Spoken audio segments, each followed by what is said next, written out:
el aeropuerto de la Ciudad de México, donde despegan y aterrizan un avión cada 45 segundos.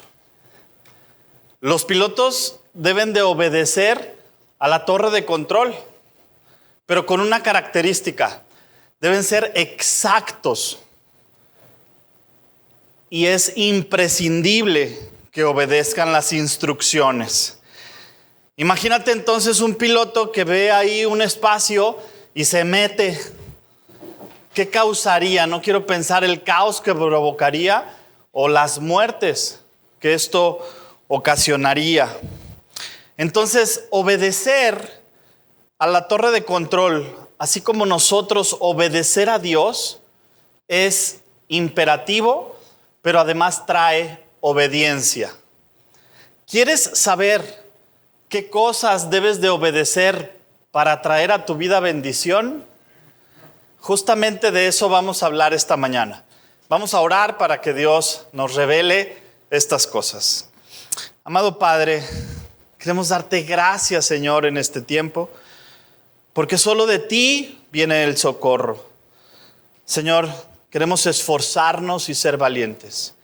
Dirige este tiempo y abre nuestros ojos espirituales para que podamos disfrutar de las maravillas de tu ley. Te lo pedimos en el nombre de Cristo Jesús, nuestro Señor y Salvador. Amén. Hoy es Domingo de Ramos y el primer domingo o el día de la procesión del festejo en Jerusalén, esto fue como una gran procesión, un gran desfile donde había multitud de personas. Fue donde, podríamos decir en palabras de hoy, fue destapado Jesús para su ministerio. Ahí empezaba la última semana que culminaría con la resurrección. Empezaba en el Domingo de Ramos todo este proceso de muerte, pero también de resurrección.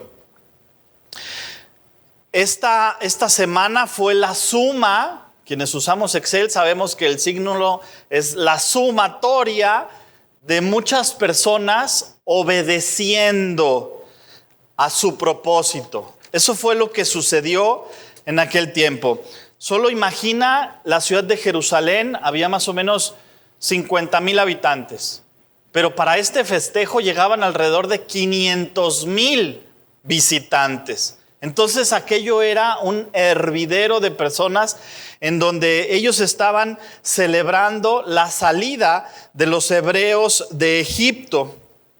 Y allí, con esta celebración, hay dos cosas que quiero que analicemos esta mañana. Por favor, toma tu hoja de trabajo y es ahí donde vamos a ver el valor de la obediencia. El punto número 1 dice: en la entrada triunfal, Jesús nos enseña que obedecer a Dios, aún en los detalles, resulta de bendición. Acabamos de leer la lectura de Mateo 21 del 1 al 11, y cuando nosotros vemos en el 4 y el 5 dice específicamente: y que todo esto aconteció para que se cumpliese lo dicho por el profeta cuando dijo: decida la hija de Sión, he aquí tu rey viene a ti, asno y sentado sobre una asna, sobre un pollino, hijo de animal de carga. Obedecer traerá bendición a nuestras vidas. Así que Jesús hizo esta entrada triunfal para obedecer al Padre, pero también para que se cumplieran las profecías. Y esto era una respuesta en obediencia. Jesús estaba afirmando en este momento que Él sería crucificado. Jesús estaba obedeciendo, aunque esto aseguraba su muerte. También puedes escribirlo en tu hoja de trabajo. Jesús obedeció aunque esto aseguró su muerte. Jesús, quiero que veamos algo muy claro. Jesús no vino a hacer su voluntad. Jesús vino a cumplir. Jesús vino a obedecer al Padre. Piensen un poquito. Jesús de niño, pues tenía que obedecer a José y a María. Más tarde, cuando empezó su ministerio, Jesús fue bautizado en obediencia, aunque esto no era necesario bautizarse. Después, por obediencia, también pasa 40 días en el desierto para ser tentado por el diablo. Y todo esto lo hizo por obediencia. También por obediencia estuvo orando la noche antes de escoger a sus 12 discípulos. Imaginen que tenía que escoger a 12 discípulos que él ya sabía cómo eran. Y principalmente Judas. Pero él obedeció y lo escogió. Imagínate que hubiera desobedecido y hubiera escogido a otro que no lo entregara. No estaríamos hoy aquí. Imagina también escoger a Mateo, un recaudador de impuestos. A esos nadie los quiere, ¿no? Y después a Pedro, también lo escogió este hombre impulsivo y mal hablado. También lo escogió. Jesús sabía cómo eran, pero también sabía que él, al ser obediente, todos ellos iban a participar en el cumplimiento del propósito de su crucifixión. Y es por eso que cumplieron. Hoy nosotros estamos viviendo las consecuencias de la obediencia de todas esas personas, de Jesús, de los discípulos, de los sacerdotes, de Judas, de todos ellos. Nosotros estamos viviendo esto. Ahora, quiero que veamos que no solamente Jesús obedeció, sino que también los discípulos. Lo leímos en los versículos 1 al 3 y el 6. Dice: cuando se acercaron a Jerusalén, vinieron a Betfagé, al monte de los olivos. Jesús envió 2 discípulos, diciéndoles: id a la aldea que está enfrente de vosotros, y luego hallaréis una asna atada y un pollino con ella, desatadla y traédmela. Y si alguien os dijera algo, decid: el Señor la necesita, y luego la enviará de regreso. Y los discípulos fueron e hicieron como Jesús les mandó. No sabemos a quiénes envió, y no es importante. Tampoco sabemos qué iban platicando entre ellos cuando iban al pueblo de enfrente. Pero me puedo imaginar, ¿y ahora para qué quiere un burro? ¿Cómo sabía que había una burra con su pequeño hijo burro? Y si se enoja el señor que va a el dueño, ¿y qué vamos a hacer si nos dicen ladrones o nos corretean? No me puedo imaginar realmente la plática entre ellos dos. Sin embargo, algo muy importante es que ellos obedecieron sin reclamar. Obedecieron aunque no entendían. Y este es un gran ejemplo para nosotros. Dios nos pide, nosotros cumplimos. Dios nos pide que obedezcamos, nosotros obedecemos. En el momento a veces no entendemos, pero tampoco los apóstoles entendían hasta después. Dice entonces que los discípulos no entendieron. Sin embargo, 50 años después, el apóstol Juan recuerda este suceso en Juan 12, 16 y dice: al principio, los discípulos de Jesús no entendían lo que estaba pasando. Pero después de que Jesús murió y resucitó, se acordaron de que todo lo que había hecho Jesús ya estaba anunciado en la Biblia. Tiempo después, sabemos que fue explicado, que cayó, como decimos, les cayó el 20 de todo esto que había sucedido. Los discípulos fueron obedientes y obedientes a la gran comisión. Después de la muerte de Jesús, ellos se dedicaron a ir y a ser discípulos, a hablar del evangelio. Y hoy tú y yo estamos aquí porque ellos fueron obedientes, porque ellos les llevaron el evangelio y las buenas noticias de salvación a otras personas, y esas personas fue de generación en generación hasta que alguien te habló a ti y hoy estás aquí. Entonces, esto nos dice que nosotros también debiéramos de ir y hacer lo mismo, cumplir. La obediencia de todos estos hombres estaba sumando al plan de Dios. Uno era la obediencia de todos los que hacían y llevaban la palabra de Dios, y otro es cómo tú y yo debemos hacer esto mismo. Yo me pregunto a todos los que estamos aquí, ¿quién ha ido a la iglesia porque tú cumpliste? ¿Quién ha ido a la iglesia porque tú fuiste obediente? ¿Quién ha ido a la iglesia porque tú cumpliste con la gran comisión? Estamos llamados a hacer eso. En el versículo 9 dice, la gente que iba delante del que iba detrás aclamaba diciendo, Hosana al Hijo de David. Bendito el que viene en el nombre del Señor, Hosana en las alturas. Volviendo a ese momento, el pueblo había reconocido la profecía que llegaría el rey. Y entonces empiezan a adorarlo, empiezan a alabarlo. Sucede después que el pueblo judío reconoce el cumplimiento de esta profecía y aclamaron a Jesús obedeciéndolo. Solo piensa en un momento que esta obediencia de Jesús fue para que se cumpliera esa profecía. ¿Qué es lo que Dios ahora estará pidiendo de ti? ¿Qué es lo que estará pidiendo que tú obedezcas? Y vamos al punto número 1. ¿Por qué Dios está pidiendo? ¿Qué es lo que Dios está pidiendo de ti? ¿Qué es lo que está pidiendo que obedezcas? Punto número 1. Seguramente Dios está llamándote a arrepentirte de tus pecados y entregarte tu vida a Cristo. Y eso no es algo que se nos haya ocurrido. Esto es el primer mensaje que Jesús dio en su ministerio. No fue, a ver, fórmense aquí los que necesitan que les dé de comer, fórmense aquí los que necesitan ser sanados, fórmense aquí los que necesitan ser consolados. Ese no fue el primer mensaje de Jesús. El primer mensaje de Jesús, vamos a leerlo todos, está aquí en Mateo 4 del 12 al 13. Vamos todos, por favor, acompáñenme. Cuando Jesús oyó que habían encarcelado a Juan, regresó a Galilea, partió de Nazaret y se fue a vivir a Cafarnaúm. Está al lado de la región de Zabulón y de Neftalí, para cumplir lo dicho en la profecía, en el profeta Isaías.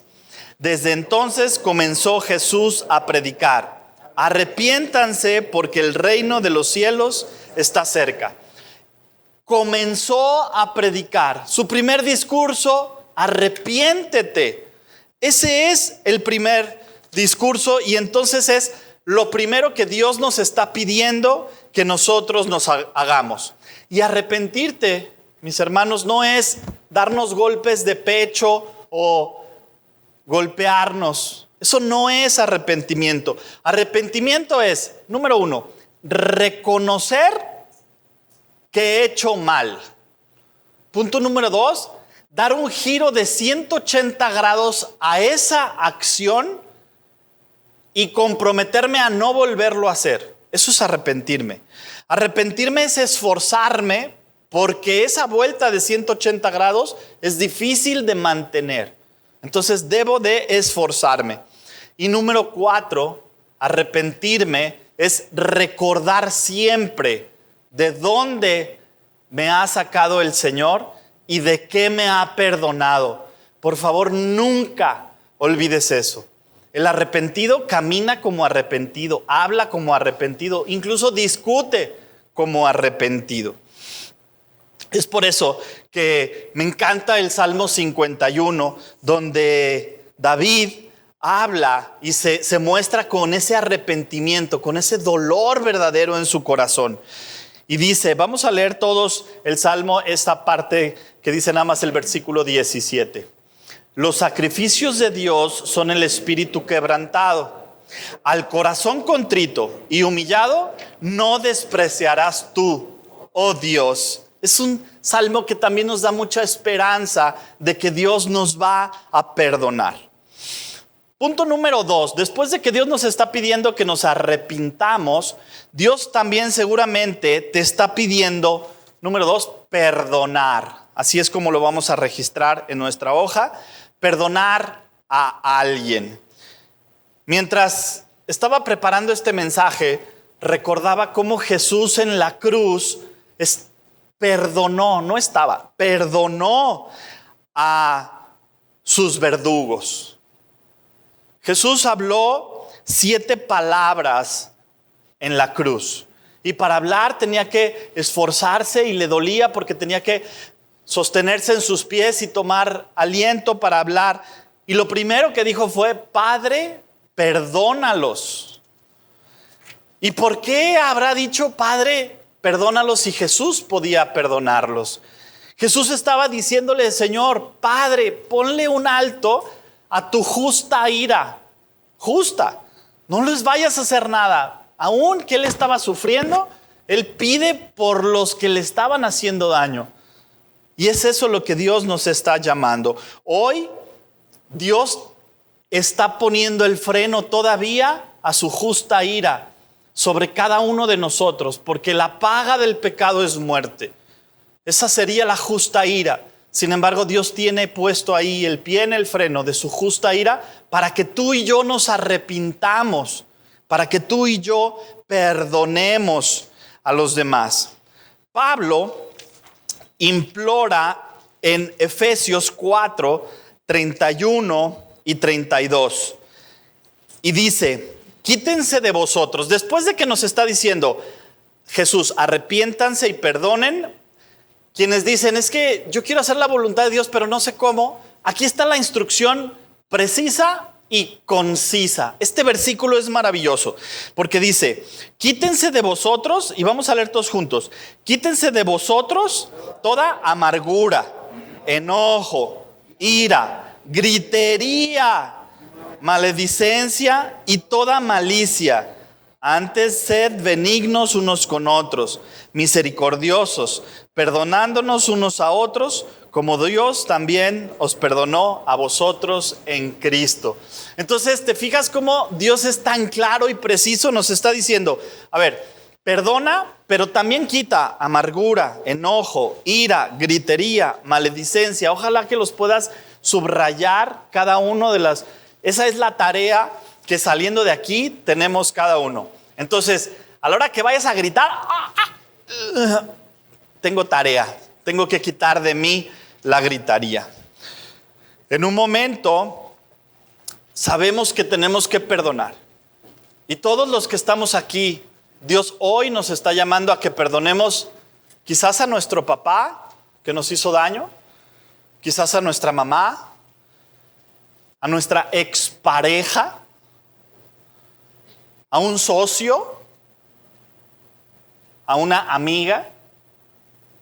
Estamos llamados a perdonar. Número 3.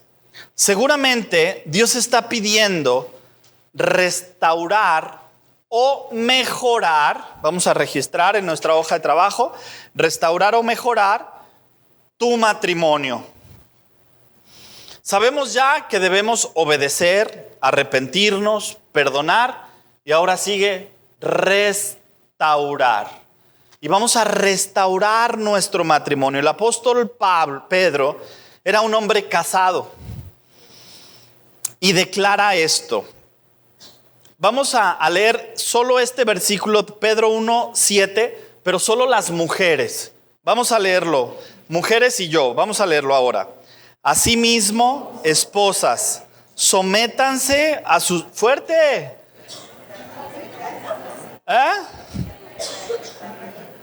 Ok, asimismo, vosotras, mujeres, estad sujetas a vuestros maridos, para que también los que no creen en la palabra sean ganados sin palabra por la conducta de sus esposas. Hasta ahí. Someterse no es que te dejes que te pongan el pie en el cuello. Someterse es respetar a tu esposo. Y si tú respetas a tu esposo, va a haber consecuencias positivas en tu vida. Respetar a tu esposo, hay mujeres que dicen, no, pero es que se lo tiene que ganar, pastor.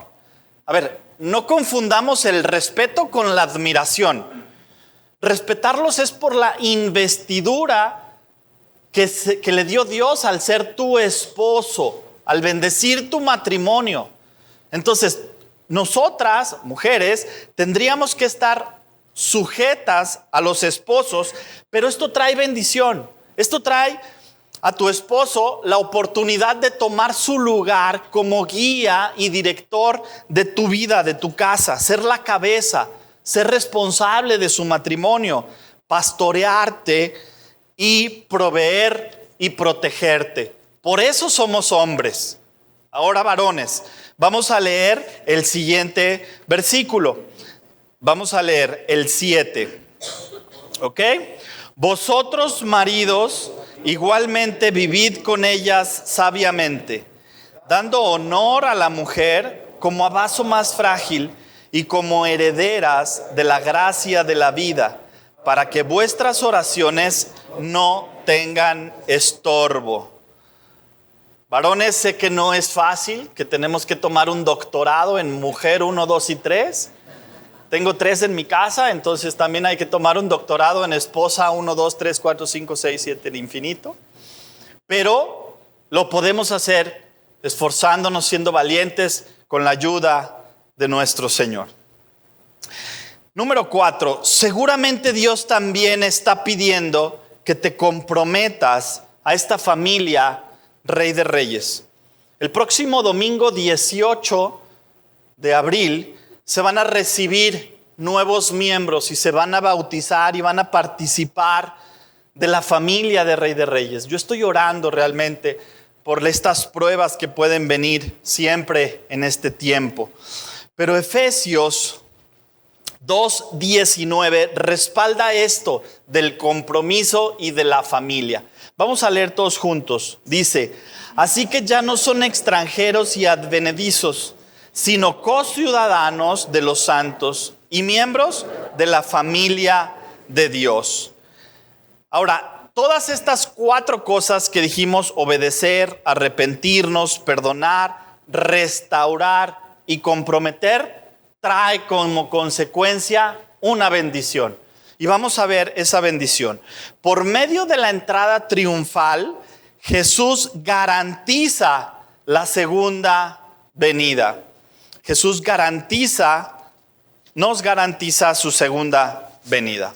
El apóstol Juan, al final de su vida, tuvo una visión de Cristo y escribe de esta segunda venida.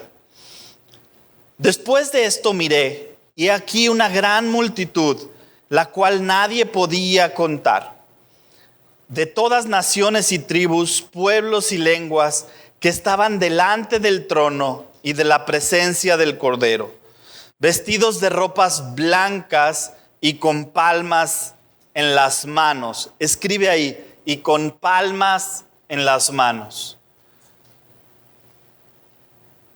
Al principio, cuando Jesús fue la entrada triunfal de su primera venida, fue con palmas.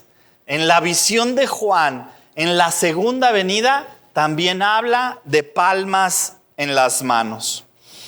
Dice, entonces vi el cielo abierto, y aquí un caballo blanco, y el que montaba se llamaba Fiel y Verdadero, y con justicia juzga y pelea. Sus ojos eran, sígueme en el Apocalipsis 7:12. Sus ojos eran llamados de fuego, y había en su cabeza muchas diademas, y tenía un nombre escrito, en ninguno conocía sino sí mismo. Hay algunas diferencias notables entre la primera venida de Jesús y la segunda venida de Jesús. Veamos, en la primera venida de Jesús fue para creyentes y no creyentes. La segunda venida de Jesús es solo para los obedientes. ¿Ah? Para los que somos obedientes. Luego, en la primera venida de Jesús esperaban a un rey terrenal, a un rey poderoso que ejecutara. Sin embargo, en la segunda venida recibiremos al Rey eterno, al Rey celestial, al Rey de reyes y Señor de señores. En la primera venida esperaban algo bueno, que cambiara, que transformara, que conquistara, que pudieran vivir en paz. En la segunda venida ya lo estamos viviendo en ese instante. En la segunda venida ya estamos prácticamente del otro lado. Ya todo pasó. He aquí será nuevo. Dice el versículo 13 también en Apocalipsis. Entonces uno de los ancianos me dijo: ¿y estos que están vestidos de ropas blancas, quiénes son? ¿De dónde vienen? Yo le respondí: Señor, tú lo sabes. Entonces él me dijo: estos han salido de la gran tribulación. Son los que han lavado y emblanquecido sus ropas en la sangre del Cordero. Vamos entonces, amados, a comenzar a vivir una vida que no podríamos o que no podemos imaginar. Una vida en plenitud. Esa es la segunda venida. Mira cómo dice Apocalipsis 9, del 16 al 17. Por favor, vamos a leer todos juntos porque esto es lo que estamos esperando. Dice: ya no tendrán hambre. Vamos a hacerlo despacito, entendiéndolo de corazón.